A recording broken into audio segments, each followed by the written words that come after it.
Hello all you adorable fluff butts out there, Kitthesoulless here, and today I'm gonna talk about something that's gonna be a little harder to deal with and a little harder to discuss.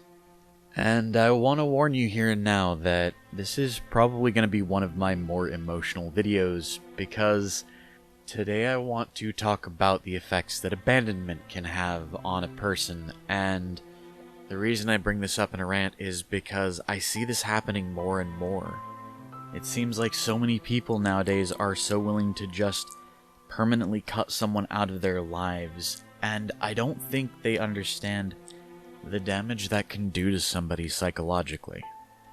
Or at least I hope they don't understand it, because the alternative is that people are willing to abandon somebody for the sheer sake of hurting them, which is, honestly, a terrifying thought. And I do want to point out here and now that a lot of the things I'm going to be talking about in this video are personal experience. And while in more recent events I could show proof that all of this happened by showing my final interactions with these people, that would involve revealing a lot of personal information about their private lives, and I'm honestly not willing to do that. So if you choose to disbelieve what I'm saying today because I don't have receipts, oh well.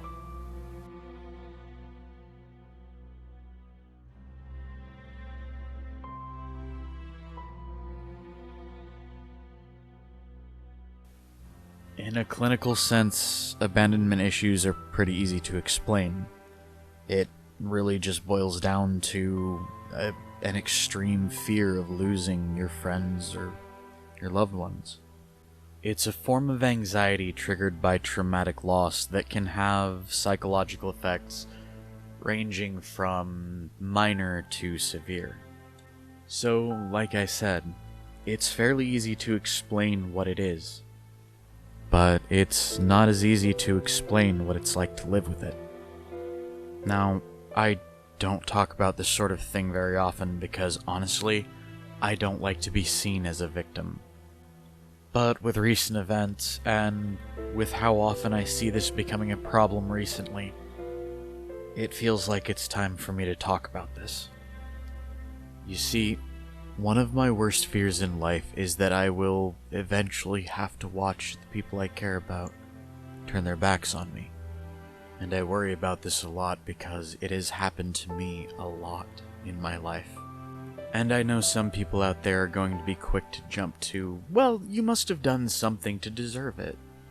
And maybe I did. So if that is the case, enlighten me. What do you think I could have possibly done to deserve having to deal with my father disappearing on me when I'm 6 years old? Or having to deal with the majority of the people I've been in relationships with in my life either abusing me or cheating on me, or in one case even raping me. I have lost so many people over the span of my life so far, and the vast majority of them have been people that just up and disappear out of my life for no discernible reason. Recently, I've even had people that I thought I could trust or that I thought were my friends do this, and then found out down the line that after the fact they had been trying to pressure other people that they knew I cared about into doing the same thing that they had done to me.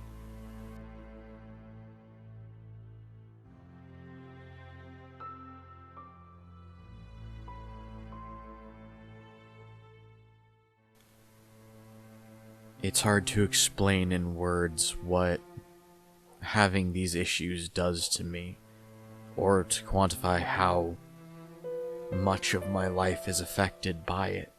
And I'm well aware that just by talking about this, I'm opening myself up for more abuse. And at this point, I don't care. There are times that because of this issue, I'm terrified of meeting new people, and that is one of the weirdest things I have ever had to say. Trust me, I've said some weird shit. But it's hard to explain just how frightening it is to meet somebody new and find out that, yay, we have something in common, only to be immediately bombarded by thoughts like, I wonder how this one's gonna hurt you, or I wonder how long it's gonna take for this one to leave. There are times where when my alarm clock goes off, I'll snooze it a good 7, 8, 9 times, because I just want to go back to sleep because I am so terrified that I am going to wake up just to learn that somebody else I care about is gone out of my life forever again. It can be set off by the most trivial shit, too.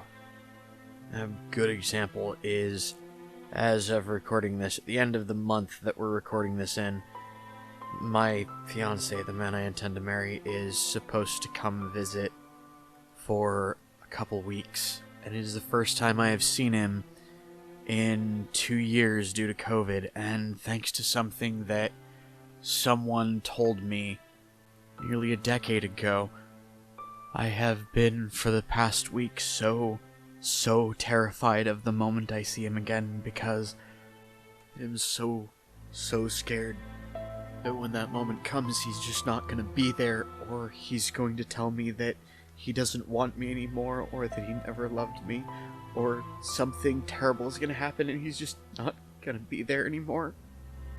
And I know that more often than not, these are just irrational fears, but the problem is, these are all things that have happened to me at some point in my life, and it makes it really hard not to think it's going to happen again.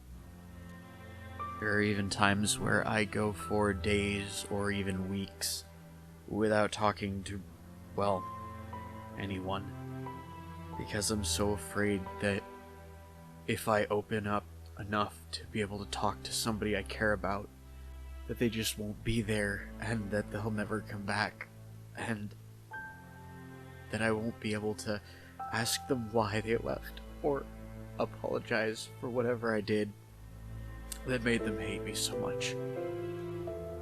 People claim that I'm a monster or that I'm dangerous, and honestly, I don't see how, when I live the majority of my life terrified that anything I do or anything I say is gonna make everything and everyone I love suddenly disappear.